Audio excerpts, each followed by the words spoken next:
64वीं में तो कुछ भी नहीं, कोई गाइडेंस नहीं, कुछ नहीं। बट हाँ, 66th में मैंने मेंस की टेस्ट सीरीज ज्वाइन की थी। अगर आप ईमानदारी से अपना काम कर रहे हैं तो डेफिनेटली आपका सिलेक्शन होगा। हमारे साथ जुड़ने के लिए। और आपका सिलेक्शन हुआ है 66 बीपीएससी में फाइनल रिजल्ट में। और आपका रैंक कितना है जरा आप खुद से बता दीजिए दर्शकों को। नमस्कार। मेरा रैंक 36 है और मुझे एडिशनल डिस्ट्रिक्ट ट्रांसपोर्ट ऑफिसर का पोस्ट मिला है। जी, पहले तो बहुत बहुत बधाई। बहुत ही अच्छा रैंक है 36 और टॉपर के श्रेणी में आप आ रही हैं और आपको पोस्ट भी अच्छा मिला है, तो उसके लिए पहले तो बहुत बहुत बधाई आपको।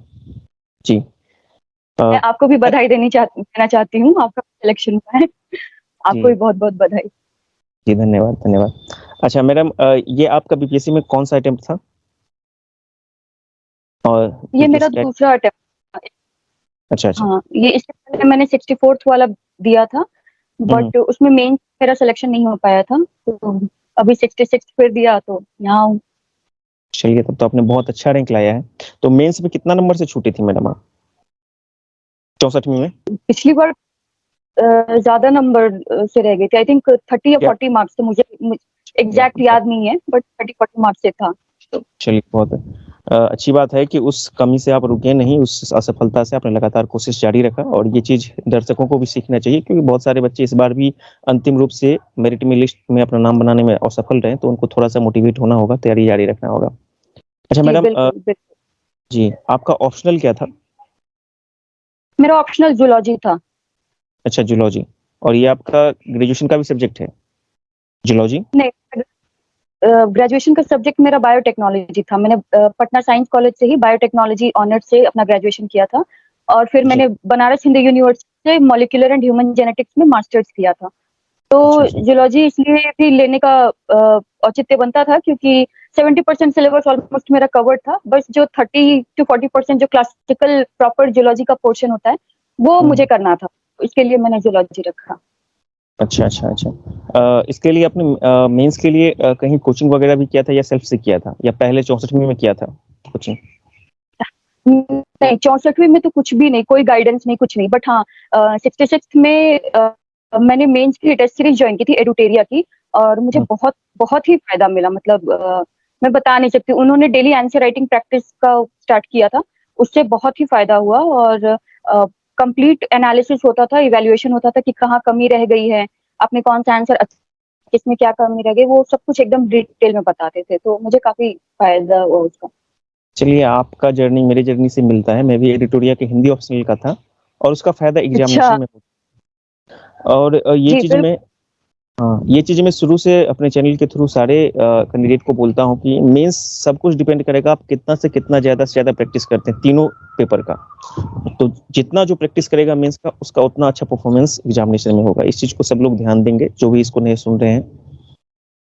अच्छा मैडम, आपका ये मीडियम क्या था, medium of examination? English. English था। इंग्लिश मीडियम था मेरा। और आपने इंटरव्यू इंग्लिश में दिया है फिर हिंदी में? इंटरव्यू आपने किस में दिया था? इंटरव्यू में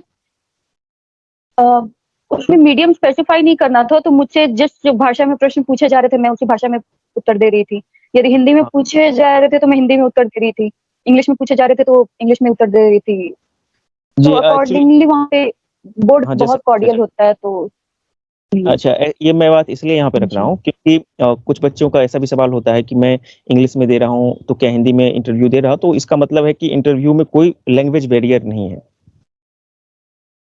अगर उस ऐसा कुछ रहता तो इंटरव्यू के फॉर्म में मेंशन करने के लिए आता ना कि इंग्लिश में देना चाहते हैं, हिंदी में, तो ऐसा कुछ है नहीं। बट हाँ, एक चूंकि हम लोग बिहार के पदाधिकारी बनने जा रहे हैं तो हिंदी की अच्छी हिंदी भाषा पे पकड़ होनी चाहिए। तो मतलब मैं यही कहूंगी कि दोनों लैंग्वेजेस पे अपना पकड़ बनाए रखे। वैसे वहां पे कोई बैरियर ऐसा होता नहीं है, वहां पे बोर्ड बहुत ही कॉर्डियल होता है। बोर्ड से मेरा सवाल है कि आपका जो था इंटरव्यू किस बोर्ड में था मैडम इस बार? मुझे मेरा पहले फर्स्ट टाइम था इंटरव्यू, तो मुझे ठीक से मतलब पता नहीं है कि एक्चुअली कौन से बोर्ड में था, और मैंने ज्यादा पता करने की कोशिश भी नहीं की।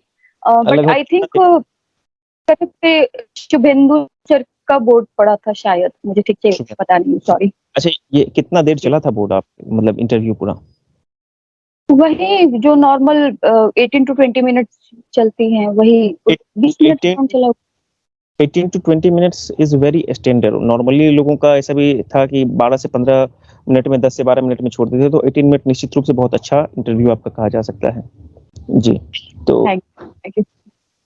जी, तो इंटरव्यू की तैयारी में मैं भी आपके साथ था माइंड्स टुगेदर ग्रुप में, वहाँ से भी हमें बहुत अच्छा जी मदद मिला था, किशोर सर और आदरणीय सुधीर सर के द्वारा। जी वो एक जी बिल्कुल बिल्कुल, वो हमारा करियर डिसाइडिंग फैक्टर बन गया, माइंड्स टुगेदर ग्रुप हमारा। जी जी। और उस ग्रुप से बहुत सारे सिलेक्शन हुआ है और अच्छे अच्छे पदों पर से, मतलब कोई भी ऐसा पद नहीं बचा है जहाँ से जी उस ग्रुप से सिलेक्शन नहीं है, तो ये भी एक अच्छी जी बात है। बिल्कुल।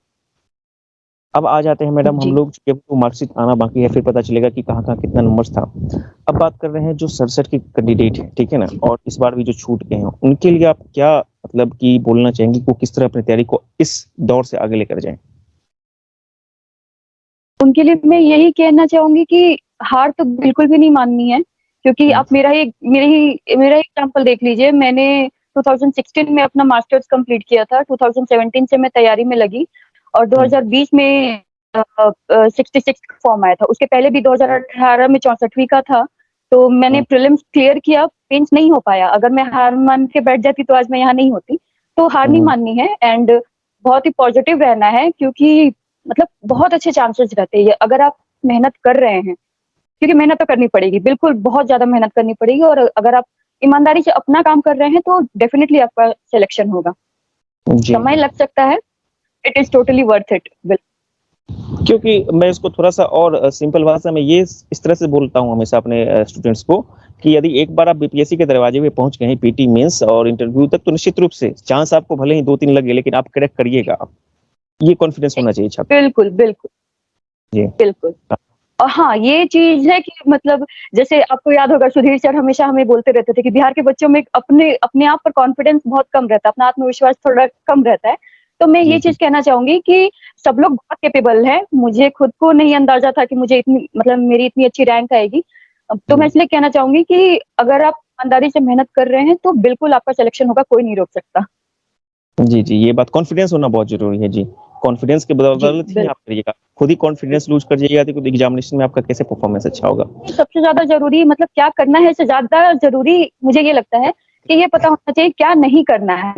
जी जी तो जी, बहुत अगर कोई ये बता दे तो आप सारा समय बच जाएगा। तो ये सारी चीजें हैं। रूप से एक गाइड होना जरूरी है, वो आप संघर्ष को भी कम करेगा और सफलता का जो आपको जी समय लगेगा वो भी कम करेगा जी।